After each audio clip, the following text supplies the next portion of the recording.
ito na ang ating in-order na additional na salamin para dun sa ating side mirror.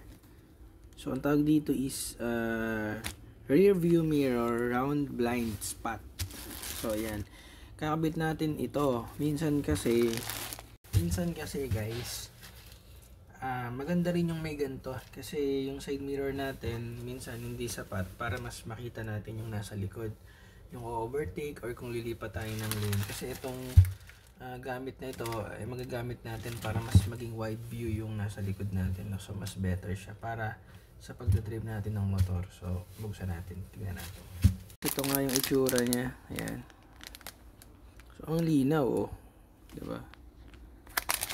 Ang malinaw.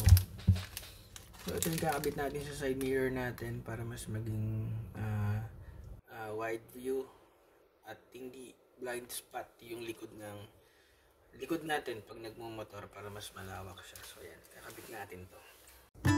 Kaya ano pa ang hinihintay nyo? Order na rin kayo nito at talagang magagamit nyo ito. Sa Shopee at sa TikTok meron ito.